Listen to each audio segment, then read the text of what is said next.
இயேசு கிறிஸ்துவின் நாமத்தினாலே வாழ்த்துக்கள். தியான பகுதி எபிரேயர் 11வது அதிகாரம் 12வது வசனம். ஆனபடியால் சரீரம் செத்தவனென்று எண்ணத்தகும் ஒருவனாலே வானத்திலுள்ள பெருக்கமான நட்சத்திரங்களைப் போலவும் கடற்கரையிலுள்ள எண்ணிருந்த மணலைப் போலவும் மிகுந்த ஜனங்கள் பிறந்தார்கள். சரீரம் செத்தவன் யாரை குறித்து பேசுது? ஆபிரகாமை குறித்து சொல்லப்பட்டிருக்கிறது. கர்த்தர் ஆபிரகாமை ஆசீர்வதிக்கும்படி அவனை அழைத்த பொழுது அவனுக்கு நம்ம பொதுவா 75 வயது சொல்றோம். ஆனா 75 வயதுல அவன் ஆரானிலிருந்து புறப்படுகிறான். அப்போ அவங்க ஊர் என்ற தேசத்துல இருந்து புறப்படும் பொழுது எத்தனை வயது இருந்தது? அவன் மாத்திரம் புறப்படல, அவனோடு கூட அவனுடைய தகப்பனார வந்துடுறாங்க. இவங்க எல்லாரும் ஒரு இடத்துல போய் தங்கிடுறாங்க. அதுதான் ஆரான்.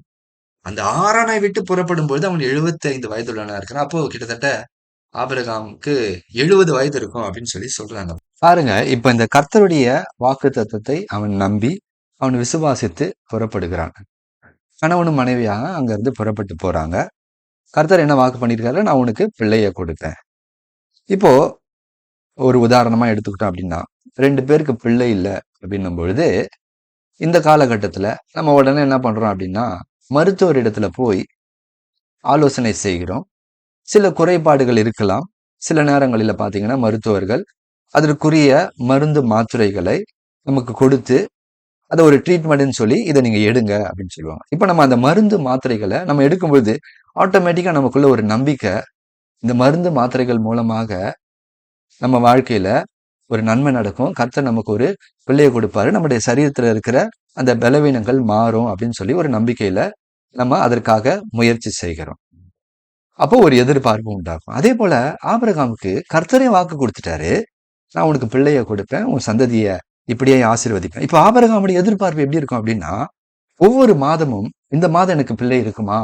நிச்சயமா எதிர்பார்த்திருப்பேன். ஏன்னா கர்த்தர் சொல்லிட்டாரு. அப்போ அவர் சொன்னார்னா அவர் செய்வார். எப்படி போவாஸ் ரூத்தை திருமணம் செய்து கொள்ளும் பொழுது வேதம் சொல்லுகிறது, போவாஸ் ரூத்தை அறிந்த பொழுது அவர்களுக்கு பிள்ளை பிறந்தது. இதேதான் ஆபிரகாமுடைய எண்ணமா இருக்கும்ல. இப்போ ஒவ்வொரு மாதமும் அந்த ஒரு ஆசீர்வாதத்தை தேவன் சொன்னபடினால அதை சார்ந்து அவன் எதிர்பார்த்து காத்துட்டு இருக்கிறான். மாதங்கள் கடக்கிறது பாருங்க. நான் இதை இப்படிதான் யோசிச்சு பார்த்தேன்.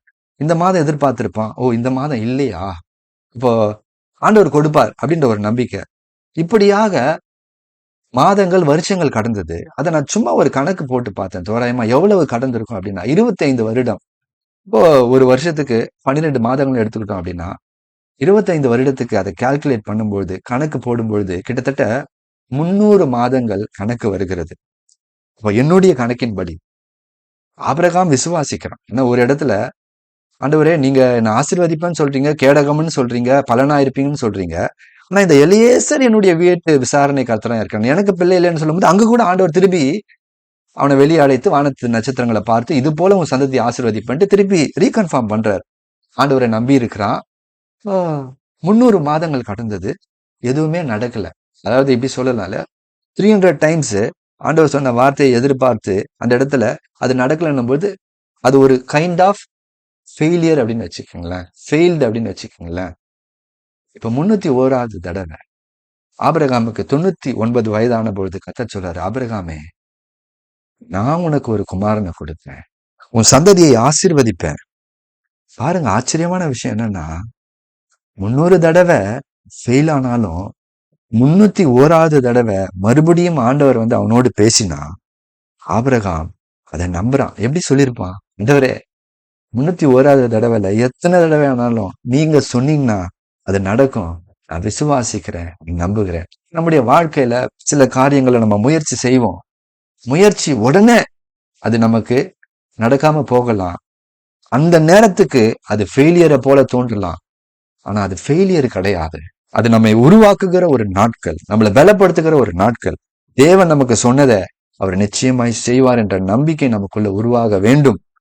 அதனால அது ஃபெயிலியரா எண்ணி ஆண்டவர் எனக்கு செய்ய மாட்டாரு, இல்ல நம்பி இருக்கும் பொழுது ஆபிரகாம் எப்படி 301வது தடவை சொன்னாலும் ஆண்டவரே இப்போ நான் உங்களை நம்புவேன்னு சொல்லி அவரை சார்ந்து கொண்டானோ, அப்படி போல நாமும் தேவனை சார்ந்து கொள்ளும் பொழுது நம்முடைய வாழ்க்கையில கர்த்தர் சொன்ன இந்த வாக்கு தத்தம் நிச்சயமாக நிறைவேறும். கர்த்தர் அதை நமக்காக செய்து முடிப்பார். கர்த்தர் உங்களை ஆசீர்வதிப்பாராக.